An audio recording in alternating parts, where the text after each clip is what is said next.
नमस्कार मित्रमंडळींनो, बघा वयोवृद्धासाठी मुख्यमंत्री तीर्थदर्शन योजना या योजनेअंतर्गत 30,000चं अनुदान हे वयोवृद्धांसाठी मिळणार आहे. तर पात्रतेचे निकष आणि काय आहे ही योजना आणि कशा पद्धतीनं 30,000चं आपल्याला अनुदान मिळणार ते आपण आता या व्हिडिओत शेवटपर्यंत बघणार आहोत. त्याच्यामुळे व्हिडिओ शेवटपर्यंत पहा आणि नवीन आले असतील तर चॅनलला सबस्क्राईब करा आणि तुमच्या मित्रमंडळींना शेअर करा, जेणेकरून त्यांना पण माहिती होणार. तर बघूया आपण माहिती. तर बघा, मुख्यमंत्री तीर्थदर्शन योजना राज्यातील सर्व धर्मियांमधील ज्येष्ठ नागरिक म्हणजे ज्यांचं वय 60 वर्षे किंवा त्याहून अधिक आहे अशा व्यक्तींना भारतातील तीर्थक्षेत्रांना भेट देण्याची इच्छा पूर्ण करण्यासाठी मुख्यमंत्री तीर्थदर्शन योजना सुरू करण्यात आली आहे. बघा, योजना सुरू करण्यात आलेली आहे आणि ती आपण आता सविस्तर बघूया कशा पद्धतीने आपल्याला 30,000 रुपये हे मिळणार आहे. तर बघूया, मुख्यमंत्री तीर्थदर्शन योजनेच्या निमित्ताने शासन निर्णय जारी करण्यात आला आहे. 60 वर्षावरील नागरिकांना योजनेचा लाभ घेता येणार असून देशभरातील 66 तीर्थक्षेत्रांसाठी योजना लागू करण्यात आली आहे. तर या योजनेचा लाभ घेणाऱ्या प्रवाशांना 30,000पर्यंत अनुदान हे मिळणार आहे. तर बघा, या योजनेमार्फत जे कोणते लाभार्थी तीर्थक्षेत्रासाठी जाणार आहे, लाभ घेणार आहे या योजनेचा, त्यांना 30,000पर्यंत अनुदान हे मिळणार आहे. मुख्यमंत्री एकनाथ शिंदे यांनी अशी घोषणा केली आहे. तर बघा, मुख्यमंत्री तीर्थदर्शन योजनेची घोषणा करताना मुख्यमंत्री एकनाथ शिंदे म्हणाले की देशात हिंदू धर्मात 4 धाम यात्रा, माता वैष्णवी यात्रा, अमरनाथ यात्रा करण्याची प्रत्येकाचीच इच्छा असते. जिथे आयुष्यात एकदा तरी जाण्याचं बहुतांश ज्येष्ठ नागरिकांचं हे स्वप्न असते. तर असतेच, खरंच असते ज्येष्ठ नागरिकांचं स्वप्न.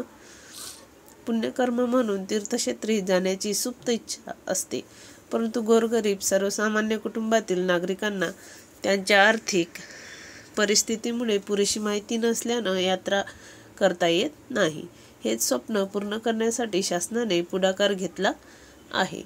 बघा, राज्य शासन हे राज्यातील गरीब वंचित समाजांचं स्वप्न पूर्ण करण्यासाठी प्रयत्नांची पराकाष्ठा करतात.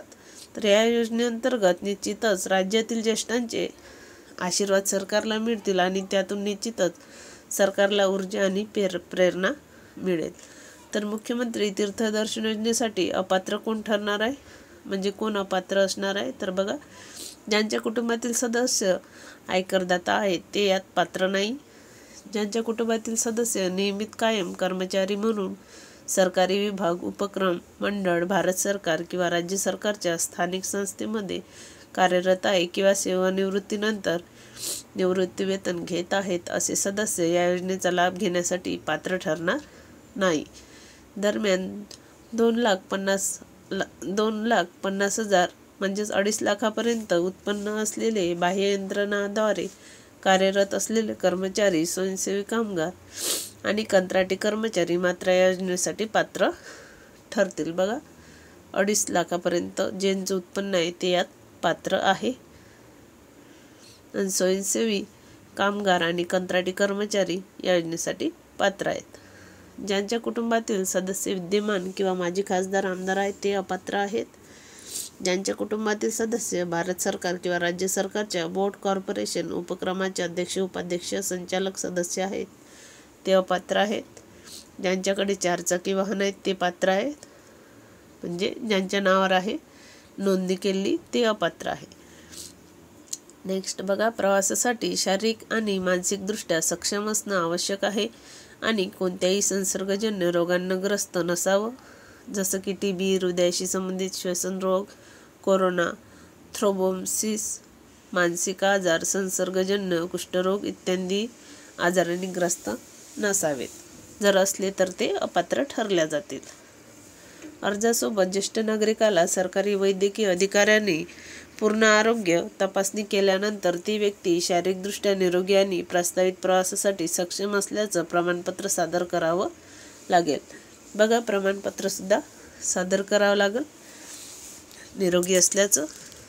हे प्रमाणपत्र प्रवासाच्या तारखेपासून 15 दिवसापेक्षा जास्त जुनं नसावं. बघा, प्रवासाच्या आधी काढावं लागणार. जे अर्जदार मागील वर्षामध्ये लॉटरीत निवडले गेले होते परंतु प्रवासासाठी आमंत्रित करूनही त्यांनी प्रवास पूर्ण केला नाही, अशा माजी अर्जदारांना देखील या योजनेत पात्र ठरवलं जाणार नाही. बघा, ज्यांनी आदल्या वर्षी अर्ज केला होता आणि त्यांचा अर्ज मंजूर होऊन ते या योजनेत पात्र झाले परंतु प्रवासाला गेले नाही, ते या योजनेत अपात्र ठरतील, असं त्यांनी स्पष्ट असं सांगितलं आहे. ते पात्र ठरलं जाणार नाही. जर असं आढळून आलं की अर्जदार प्रवाशानं खोटी माहिती देऊन किंवा कोणतीही तथ्य लपवून अर्ज केला आहे ज्यामुळे तो प्रवासी किंवा ती प्रवासासाठी अपात्र ठरत, तर तिला कधी योजनेच्या लाभापासून वंचित ठेवता येईल. सदर योजनेच्या पात्रता आणि अपात्रता निकषामध्ये सुधारणा करण्याची आवश्यकता असल्यास शासन मान्यतेनं कार्यवाही करण्यात येईल. मुख्यमंत्री तीर्थदर्शन योजना सुरू करण्यासाठी काय पात्रता आवश्यक आहे? तर बघा, लाभार्थी महाराष्ट्र राज्याचा रहिवासी असणं आवश्यक आहे. वय वर्ष 60 आणि त्यावरील ज्येष्ठ नागरिक म्हणजे 60 वर्षाच्या वरील सर्व नागरिक चालते. लाभार्थी कुटुंबाचे वार्षिक उत्पन्न रक्कम 2.5 लाखापेक्षा जास्त नसावं. मुख्यमंत्री तीर्थदर्शन योजनेचा लाभ घेण्यासाठी आवश्यक कागदपत्र. तर बघा, काय काय कागदपत्र लागणार. योजनेच्या लाभासाठी ऑनलाईन अर्ज करावा लागेल. बघा, तुम्हाला अर्ज हा ऑनलाईन करावा लागेल. लाभार्थ्याचे आधार कार्ड, रेशन कार्ड, महाराष्ट्र राज्याचे अधिवास प्रमाणपत्र, महाराष्ट्र राज्यातील जन्माचा दाखला. लाभार्थ्याचे अधिवास प्रमाणपत्र उपलब्ध नसेल तर त्याऐवजी त्या लाभार्थ्याचे 15 वर्षापूर्वीचे रेशन कार्ड, मतदान कार्ड म्हणजेच मतदार ओळखपत्र, शाळा सोडल्याचे प्रमाणपत्र, जन्मदाखला या 4पैकी कोणते ओळखपत्र अथवा प्रमाणपत्र ग्राह्य धरण्यात येईल. बघा, 4 वर्षाआधीचं जन्माचा दाखला चालते, तुमचं राशन कार्ड चालते, तुमचं काय आपलं वोटिंग कार्ड म्हणजेच मतदान कार्ड चालते. याच्यापैकी कोणतेही एक जोडायचं. त्यांनी दिलेला कुटुंब प्रमुखाचा उत्पन्नाचा दाखला, वार्षिक उत्पन्न 2.5 लाखापर्यंत असणं अनिवार्य. पिवळे आणि केशरी रेशन कार्ड जास्त म्हणजे त्यांना यात सुविधा असणार. वैद्यकीय प्रमाणपत्र, पासपोर्ट आकाराचा फोटो, जवळच्या नातेवाईकाचा मोबाईल क्रमांक, सदर योजनेच्या अटी आणि शर्तीचं पालन करण्याबाबतचं हमीपत्र. बघा, हमीपत्र सुद्धा जोडावे लागणार. कारण त्यांच्या ज्या अटी शर्ती आहेत त्यांचं तुम्ही पालन करत आहे आणि त्या तुम्हाला मान्य आहे असं त्याचं हमीपत्र तुम्हाला जोडावं लागेल. तुमचा तो मोबाईल नंबर असणारच पण तुमच्या नातेवाईकाचा सुद्धा मोबाईल क्रमांक तुम्हाला द्यावा लागणार. अशा बाबतची ही संपूर्ण माहिती आहे.